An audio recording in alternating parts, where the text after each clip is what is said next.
My dearest Anna. The days grow longer, yet time feels swallowed by the endless cold.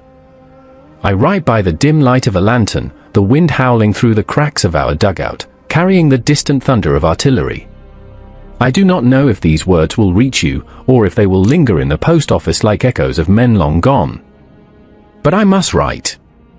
I must tell someone, anyone, that I am still here, even as the world I knew slips further away. We march, we fight, and we freeze. The winter has no mercy. Fingers numb, feet soaked in ice, we trudge through fields where the snow is not white but stained with the blood of friends and strangers alike. Every day brings the same routine, orders shouted over the roar of guns, the shuffle of boots, the moan of the wounded. I see men break in ways I could never have imagined. Men I trained with, ate with, laughed with, now silent, or screaming in ways that haunt the nights. I try to shield you from the horrors. How can I explain the stench of frozen bodies, the despair in the eyes of a boy who once played with a ball in Berlin, now clutching his rifle as if it were a lifeline? How can I tell you that we are ghosts here, moving through a landscape that seems designed to devour men whole? And yet, in the brief moments between attacks, I cling to the thought of you. I remember the garden we planted, the riverbank where we walked in spring, the warmth of your hand in mine. Those memories keep me from being swallowed entirely by this endless winter of war. Letters arrive infrequently, and when they do, they are lifelines. A word from home, a sketch, a folded photograph, each a small victory against the emptiness that surrounds us. I read them over and over, imagining your voice whispering across the snow and mud. But the news is often scarce, and rumors spread faster than relief. We hear of comrades gone, of villages burned, of victories that seem hollow when measured against the suffering we witness daily. I fear that someday I will write to you from a place no letter can escape, from a line that can no longer move, from a silence you will never break. Yet, even in this despair, we find fragments of humanity. We share the last piece of bread, the small warmth of a fire, the fleeting humor that clings to men who know the absurdity of their own survival. A letter is passed hand to hand, a joke whispered in the dark. These are tiny rebellions against the war that seeks to erase everything we are. I hold on to them as tightly as I hold on to you. I must stop here, for the shells are falling closer. I hear the wail of a distant siren, the crack of rifles, the low growl of tanks. My heart pounds, not only with fear but with the hope that I will survive to write to you again. Pray for me, my dearest Anna. Pray that the war ends, that men are spared, that I can once more hold your hand and look into your eyes without the shadow of this madness between us. Until then, know that every line I write carries the weight of my love and the hope that somewhere, across these frozen fields, it will reach you. The snow stretched endlessly before us, a white expanse that seemed to swallow sound, swallowing hope along with it. Each step was a battle in itself, boots sinking into ice-caked mud, rifles dragging heavy through glacial wind, faces stinging with cold that cut deeper than any bullet. We were told we were advancing toward the east, toward victory, toward glory, but each day, each hour, the lie became clearer. The land was merciless, unyielding, and it cared nothing for our orders, our flags, or our pride. We marched in columns that snaked across frozen fields, carrying what little supplies we had left. Food had become a memory, rations were reduced to crumbs, often hard and frozen, scraped from the floors of abandoned huts. Some men gnawed on leather straps or horseflesh, desperate to keep their strength. The cold seeped through layers of uniform and cloth, reaching into bones and marrow, a creeping, silent killer. Frostbite was a constant companion, fingers blackened and fell away, ears stiffened, noses cracked and bled. We learned to endure in silence, because complaints were useless, and every word wasted energy. The men around me were shadows of themselves. Eyes hollow, faces lined with exhaustion, hands trembling not from fear alone but from the cold that refused to let go. Some spoke to each other in whispers, sharing memories of home, a warm kitchen, a child's laughter, a letter from a beloved left behind. Others stared straight ahead, silent, muttering prayers to gods that seemed deaf to the misery surrounding us. Brotherhood became our only shield, a hand on a shoulder, a shared coat, a whispered joke to keep the mind from snapping entirely. We crossed rivers frozen solid, only to discover the ice gave way under our weight. We pulled each other free, soaked to the bone, knowing that hypothermia could claim us in minutes. Villages were abandoned or destroyed, reduced to blackened ruins that reminded us daily that nothing would remain intact after this war. Smoke hung in the air from distant artillery, the scent of fire and death carried on every gust of wind. Yet we had to keep moving. Orders demanded it. Discipline demanded it. Survival demanded it. As we advanced, we learned the cruel geometry of the land, every forest a trap, every ridge a potential ambush. The Soviets were everywhere and nowhere, striking like ghosts, disappearing into the snow before we could respond. Mines were hidden beneath the powdery crust, exploding underfoot with a sound that lingered in the chest for hours. Tanks struggled through frozen ditches, immobilized by ice and mud. Horses, once proud and strong, fell exhausted, leaving us to march on foot, dragging what we could, abandoning what we could not. Letters from home were fantasies now. I wrote to Anna when I could, but the words felt hollow. How could I describe the white hell that had become my world? How could I tell her that we were alive only because we clung to each other, to routine, to a hope that flickered like a candle in gale winds? Every night, we huddled together in dugouts or the ruins of farmhouses, trying to stave off the cold and the dread. Stories were told, memories recalled, prayers whispered. Every man became a chronicler of survival, if not of victory. By midwinter, the march had changed us. Not into soldiers, not into heroes, but into men hollowed by necessity and terror. The snow no longer reflected light but the darkness in our hearts.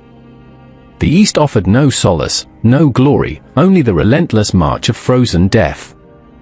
And yet we moved forward, driven by orders, by loyalty, and by the faintest glimmer of hope that perhaps, beyond the next ridge, we might find the warmth of home again, or at least, a reason to endure another day.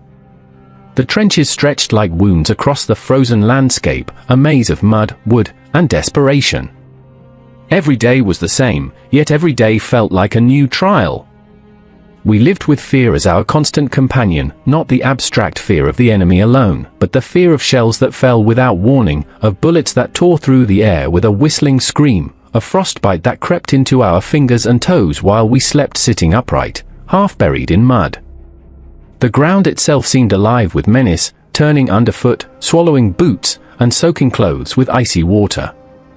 Hunger gnawed at us in ways that no training could prepare a man for. Rations were meager, often frozen, or spoiled by the elements. A slice of bread, a spoonful of porridge, or the occasional bite of horse meat became a feast in its rarity. We scavenged abandoned supply depots, fought over tins of condensed food, and boiled what little we could find just to avoid starvation. Every meal was a gamble, we never knew if it would be enough to sustain us, and each night we feared what tomorrow would bring. Yet even amid this scarcity, we adapted. Survival became a skill, honed in the shared misery of men pressed together in narrow, fetid spaces. Fear and hunger alone would have broken us, but it was brotherhood that kept us alive. In the trenches, men became more than comrades, they became lifelines. A hand to lift another from the mud, a whispered warning of sniper fire, a shared cigarette under the bitter wind, these small acts of solidarity were as vital as bullets or rations. We learned each other's rhythms, habits, and weaknesses, relying on instincts built not through training but through necessity. Without this bond, many would have perished long before the enemy had a chance to claim them. Every day brought new terror. Artillery pounded the earth around us, shaking the walls of the trench and sending shrapnel like rain. The cries of the wounded became a soundtrack to our lives, echoing over the frozen landscape and settling in our minds. Each morning, we faced the same calculation: stay and endure, or climb out into the no-man's land and risk everything for the chance to gain ground. Many never made it. Those who did carried the weight of their survival, and the absence of friends who had fallen beside them, for the rest of their lives. Letters from home were both a comfort and a torment. We wrote with trembling hands, describing little beyond mundane life to spare our families the horror we knew was inevitable. The replies came rarely, and when they did, they were tattered and brief. Yet they reminded us of what we were fighting for, even as every day stripped us of hope that we might return to those lives unchanged. Sleep was a fleeting luxury. Nights were spent huddled together for warmth, sharing scraps of conversation, or listening in silence to the wind tearing across the barren field, carrying the distant boom of explosions. Every shadow could hide death, every sound might signal a patrol or an ambush. We became attuned to the smallest detail, the shift of mud, the whimper of a horse, the faint rattle of a machine gun. Life and death were measured not in victories or losses, but in inches, minutes, and heartbeats. Yet in the bleakest moments, brotherhood gave rise to courage. We shared stories, memories of home, whispered jokes to stave off despair. The smallest acts, sharing a ration, offering a jacket, holding a comrade's hand as he trembled in fear, became acts of heroism in their own right. The trenches were hell, but they were also a testament to human resilience. Even when stripped of dignity, warmth, and safety, we held on to one another. Life in the trenches was not about glory or honor. It was about enduring the unimaginable, hunger, fear, and the cold, and finding strength in the bonds of men who, like us, faced the same frozen inferno every day. In that crucible, ordinary soldiers became family, and survival itself became the most precious form of victory. By the winter of 1942, the Sixth Army was no longer a force of pride or precision. What remained was exhaustion in uniform, a collection of men trapped between the icy grip of the Russian winter and the impossible demands of command. Orders arrived daily, often contradictory, almost always impossible. Hold your positions at all costs, one radio message demanded, even as the front crumbled, supplies vanished, and comrades froze in the mud. Officers barked instructions to men who had nothing left to give, while those same officers themselves often looked hollow, uncertain, and terrified.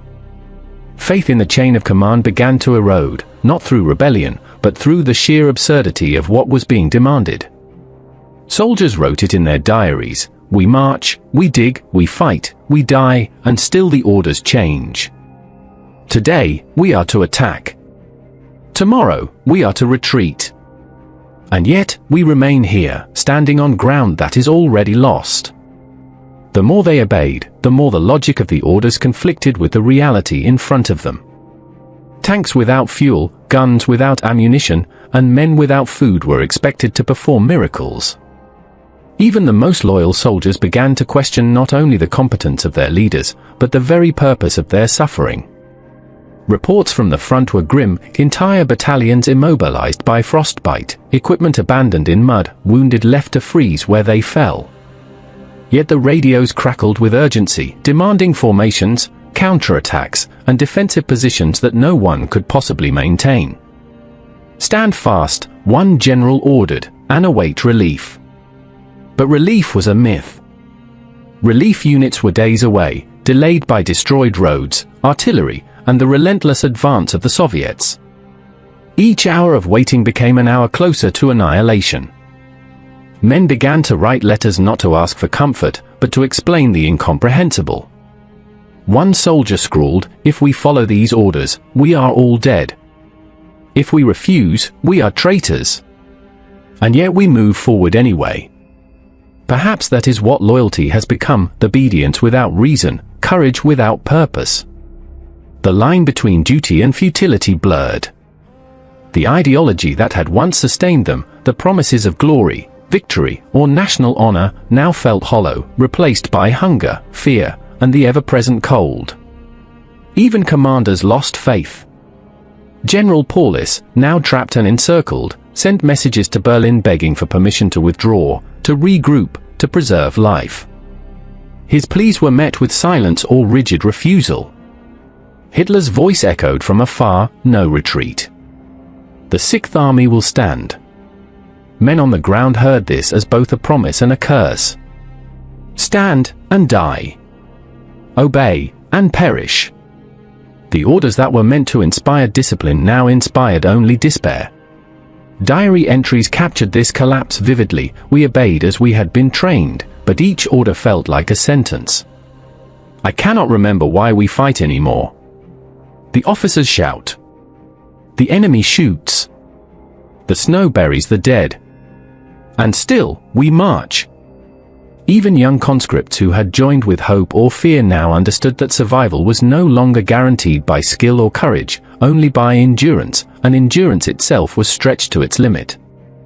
Amid this chaos, camaraderie became a substitute for faith in command. Soldiers relied on one another because no one else could be trusted. Decisions made collectively, whispered between men in the freezing dark, often carried more weight than any directive from headquarters. Shared cigarettes, the passing of a warm scarf, the act of helping a wounded comrade, these small gestures were lifelines in a world where orders had lost meaning. The Sixth Army's collapse was not sudden, it was a slow, grinding erosion of belief. Machines failed, supplies vanished, men perished, and yet the army continued to follow commands that defied reason. In the diaries, in the letters, in the whispers between trenches, one sentiment echoed above all: the orders were no longer about strategy, victory, or honor. They were about obedience. And obedience, without faith or hope, became the heaviest burden of all. The war ended, but the echoes of the Eastern Front never left those who survived. For the men of the Sixth Army, the snow and mud of Russia were etched into memory. Every frozen step, every shout, every fallen comrade burned into their minds. They returned home not as heroes, but as ghosts, carrying invisible scars deeper than any wound. The medals and honors meant little. What remained was a quiet, persistent emptiness, a shadow of the men they once were.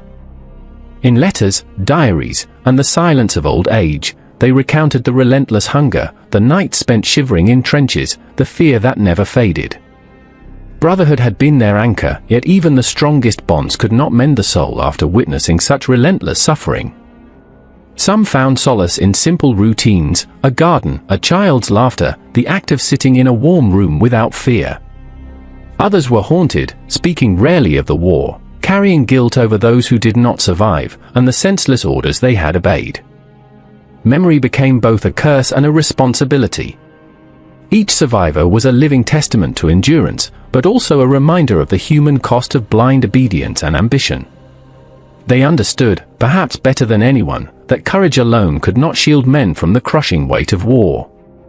What remained was resilience, fragile, quiet, and deeply personal, a soldier's soul forever marked by what it endured, yet somehow still beating.